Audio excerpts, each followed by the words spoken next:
গৌৰৱ Gogoi Pakistani agent, purely Pakistani agent. আৰু মই কোৱা কাৰণে সাহস আছে যদি মোৰ ওপৰত ডিফামেশ্যন কেছটো দিয়ক। হি যে পিয়ৰ পাকিস্তান এজেণ্ট। মোৰ লগত যিমান তথ্য আছে মই যিদিনাখন আপোনালোকক দিম সিদিনাখন আপোনালোকে গম পাব হি যে 100% পাকিস্তানী এজেণ্ট।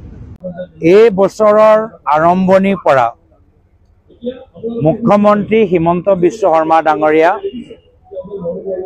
অসমৰ জনসাধাৰণক এটা ভুৱা কাহিনী শুনাই আছিল, যি কাহিনী তেওঁ কৈছিল যে 10 ছেপ্টেম্বৰত মুকলি কৰিব। এই কাহিনী সম্পৰ্কত মই আগতেও ক'লো যে কাহিনী ভুৱা, তথ্যহীন আৰু 10 ছেপ্টেম্বৰত ডাঙৰ ফ্লপ হ'ব। 10 ছেপ্টেম্বৰ আহিল, মুখ্যমন্ত্ৰী মোৰ সম্পৰ্কত যি কাহিনী এইটো ফুচ হ'ল। না তেওঁলোকে ৰাইজক কিবা তথ্য দেখাব পাৰিছে, না কিছু বিশেষ ব্যক্তিসকলক তথ্যবোৰ দেখাব পাৰিছে। আৰু মুখ্যমন্ত্ৰী হিচাপে তেওঁ যে মাত্ৰ পাতল কথাহে কয় তাৰ প্ৰমাণ তেখেতে দিলে। কোনোবাই ভাবি আছে যে কাগজ নাই নেকি, 10 ছেপ্টেম্বৰত দেখুওৱা নাই, কিন্তু ময়ে হয়। মই যি কৰিব লাগে টাইমত কৰিমেই, যি কৰিব লাগে 100%।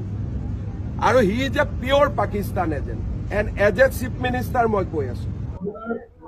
নিজৰ কথা তেওঁ যে কি কৈছিলে যে 10 ছেপ্টেম্বৰ সব কথা তেওঁ ক'ব। 10 ছেপ্টেম্বৰ পাৰ হৈ যোৱাৰ পিছত তেওঁলোকৰ ক্ৰেডিবিলিটিটো নাইকিয়া হৈ গ'ল। তেখেতৰ 10 ছেপ্টেম্বৰ পিছত অসমৰ ৰাইজৰ মাজত গ্ৰহণযোগ্যতাটো শূন্য হৈ গ'ল। এই গ্ৰহণযোগ্যতাটো শূন্য কোনে কৰিলে? তেওঁ নিজে কৰিলে। তেওঁ নিজে নিজকে এনেকুৱা এটা জালত ফচালে, তাৰ পৰা তেওঁ নিজেহে ওলাব পৰা নাই। সেইকাৰণে তেখেতৰ গ্ৰহণযোগ্যতাৰ ওপৰত যে ৰাইজৰ এটা ডাঙৰ প্ৰশ্ন, এই পৰিৱেশটো মুখ্যমন্ত্ৰী হিমন্ত বিশ্ব শৰ্মা ডাঙৰীয়া নিজে সৃষ্টি কৰিলে। তাৰ বিপৰীত আমি যিখিনি কথা আপোনালোকৰ মাজত দিছো সেইখিনি কথা আমি ৰাখিছো। আমি আপোনালোকক ক'লো যে প্ৰতিটো মাহৰ 10 তাৰিখে আমি যোগদান কাৰ্যসূচী চলাম। আমি 10 ছেপ্টেম্বৰ নিজৰ কথা ৰাখিলো, 10 অক্টোবৰ নিজৰ কথা ৰাখিলো, 10 নৱেম্বৰতো আমি কথা ৰাখিবলৈ গৈছো। তো আমি ৰাইজৰ সন্মুখত যিখিনি কথা কৈছো, আমি কৰ্ম যোগেদি আমি নিজৰ কথাখিনি আমি বেক কৰিছো, কথাখিনি বাস্তৱলৈ আমি পৰিণত কৰিছো। কিন্তু মুখ্যমন্ত্ৰী আজিলৈকে কোনো প্ৰমাণ, আজিলৈকে কথাৰ বাহিৰে একো তেওঁলোকৰ ৰাইজক জনাব পৰা নাই। হ'ব পাৰে যে আজি তেওঁ কংগ্ৰেছৰ বৃদ্ধি পোৱা শক্তিৰ পৰা ভয় কৰিছে। আজি মুখ্যমন্ত্ৰী 10 ছেপ্টেম্বৰৰ পিছৰ পৰা তেওঁ যে পতাকাটো ফুচ হ'ল, তাৰ পিছত এতিয়া কংগ্ৰেছৰ বৃদ্ধি হোৱা শক্তিৰ পৰা মুখ্যমন্ত্ৰীয়ে ভয় কৰিছে। মই মুখ্যমন্ত্ৰীজনক অনুৰোধ কৰিছো, আমাক ভয় কৰিব নালাগে, কংগ্ৰেছ দলটোক ভয় কৰিব নালাগে, মোক ভয় কৰিব নালাগে, কিন্তু হয় অসমৰ ৰাইজক ভয় কৰক। অসমৰ ৰাইজক ভয় কৰাটো আপোনালোকৰ বাবে ভাল। আজি নিজৰ এই যে 24টা যে কয় তেওঁলোকৰ সিকিউৰিটি আছে, তেওঁ নিজকে যে গৃহমন্ত্ৰীৰ আজি পদবীত যে তাৰ দায়িত্ব যে পাইছে, এই গৃহমন্ত্ৰীৰ পদটো আৰু সেই 24জনীয়া সিকিউৰিটি সদায় তেওঁৰ ওচৰত সেই ক্ষমতাটো নাথাকিব। পৰৱৰ্তী দিনত নিৰ্বাচন হাৰা পিছত, ক্ষমতা যোৱা পিছত, চৰকাৰ যোৱা পিছত তেওঁ অসমৰ ৰাইজৰ মাজত থাকিব লাগিব। যি ৰাইজক তেওঁক বাৰম্বাৰ কেতিয়াবা পুলিচৰ ভয় দেখায়, কেতিয়াবা CID ভয় দেখায়, কেতিয়াবা SIT ভয় দেখায়, কেতিয়াবা ফেচবুক ওপৰত পোষ্ট দিলে তেওঁলোকক জেললৈ পঠায়। সেই ৰাইজৰ মাজত, এই সাংবাদিকসকলৰ মাজত থাকিব লাগিব যি সাংবাদিকসকলৰ চাকৰি তেওঁ খালে, যি সাংবাদিকসকলৰ তেওঁলোকে জেললৈ পঠালে বা ভাবুকি দিয়ে।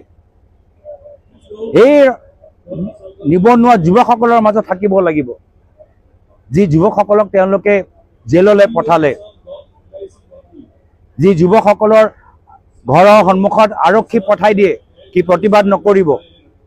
সেই মহিলাসকলৰ মাজত থাকিব লাগিব যি মহিলাসকলে যেতিয়া কংগ্ৰেছ সভালৈ যাবলৈ বিচাৰে তেওঁলোকৰ চৰকাৰী আঁচনিৰ পৰা নামটো কৰ্তন কৰা যায়। সেই ৰাইজৰ মাজত থাকিব লাগিব। আৰু তেতিয়া হোম ডিপাৰ্টমেণ্ট তেখেতৰ লগত নাথাকিব। তেতিয়া আজি তাৰিখৰ যি 24জনীয়া ছিকিউৰিটিৰ কথা কৈছে সেইখিনিও নাথাকিব।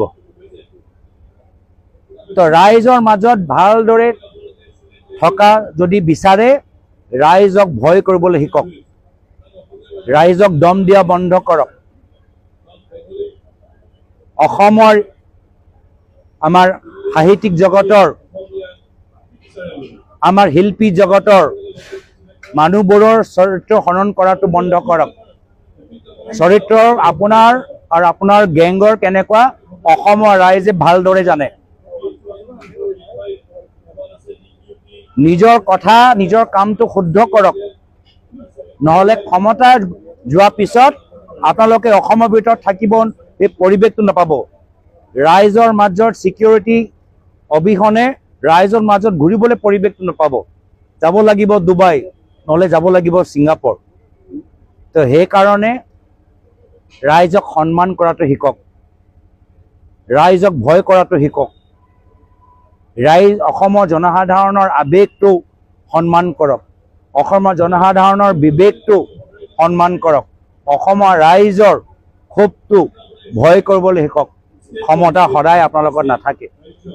তো এয়া আমাৰ ক'বলগীয়া কথাখিনি। যোৱাকালি আমি সকলোৱে 31 তাৰিখ যোৱাকালি আমাৰ বাবে আছিলে যে অন্তিমবাৰ বাবে জুবিন দাৰ কণ্ঠ আমি শুনিবলৈ বিচাৰিছিলোঁ চিনেমা হলত। তেখেতৰ গানবোৰ শুনিবলৈ বিচাৰিছিলোঁ, তেখেতৰ সেই ডাইলগ ডেলিভাৰীবোৰ শুনিবলৈ বিচাৰিছিলোঁ, তেখেতৰ চেহেৰা আমি দেখিবলৈ বিচাৰিছিলোঁ। আমি সকলোৱে অসমৰ ৰাইজ যোৱাকালি এটা বিষয় লৈ একগোট যে ৰৈ ৰৈ বিনালে চিনেমাখন চাই আমি জুবিন দাক আকৌ এবাৰ চুবলৈ, চাবলৈ, শুনিবলৈ আমাৰ মন কৰিছে। মুখ্যমন্ত্ৰী নগ'ল কাশ্মীৰ ফাইল চাবলৈ, তেতিয়া 24জনীয়া ছিকিউৰিটি কাশ্মীৰ ফাইল চাবলৈ 24জনীয়া ছিকিউৰিটি লৈছে নাই লোৱা মই নাজানো। কাশ্মীৰ ফাইল চাবলৈ মন্ত্ৰীখিনিক যে চৰকাৰী বিষয়াক নিৰ্দেশ দিছিলে আজি তাৰিখত ৰৈ ৰৈ বিনাললৈ সেই একে নিৰ্দেশ দিছেনে নাই দিয়া আমি নাজানো। কিন্তু যোৱাকালি অসমৰ ৰাইজ একফালে আমি জুবিন দাৰ অনুৰাগী, জুবিন দাৰ প্ৰতি শ্ৰদ্ধাঞ্জলি জ্ঞাপন কৰিবলৈ ৰৈ ৰৈ বিনালে চিনেমাখন আমি চালোঁ। মোকতো আৰু কেইবাবাৰো চাবলৈ মন কৰিছে। চিনেমা চোৱাৰ পিছতে আকৌ মোক জুবিন দাৰ চাবলৈ ইচ্ছা কৰিলে। জুবিন দাৰ কণ্ঠ, জুবিন দাৰ ডাইলগ, ক'ৰবাত মই কিবা চিনটো মিছ কৰিলোঁ নেকি আকৌ চাবলৈ মন কৰিছে। বাৰম্বাৰ আমাৰ চাবলৈ আমাৰ হেঁপাহ আছে, আকৌ আমি যামগৈ চাবলৈ। গোটেই অসমৰ মানুহৰ আৱেগ তেনেকুৱা। যোৱাকালি গোটেই অসমৰ ৰাইজ একফালে, আনফালে আমাৰ মুখ্যমন্ত্ৰী আঁচনি বিতৰণ, ৰাজনৈতিকভাৱে পাতল কথা, আবুল তাবুল কথা, তেওঁ অকলশৰীয়া হৈ গৈছে। আৰু সেইকাৰণে তেওঁ মুখখনটো আজি তেওঁলোকৰ কথাবোৰ আজি ভুল হ'বলৈ আৰম্ভ কৰিছে প্ৰত্যেক ক্ষেত্ৰত। আৰু এইটো আৰম্ভ হৈছে 10 ছেপ্টেম্বৰ পিছত। তো তেওঁ যে ক্ৰেডিবিলিটি নাইকিয়া এইটো আমি কৰা নাই, কিন্তু তেওঁ নিজকে 10 ছেপ্টেম্বৰ কৰি নিজৰ ক্ৰেডিবিলিটি শেষ কৰিলে।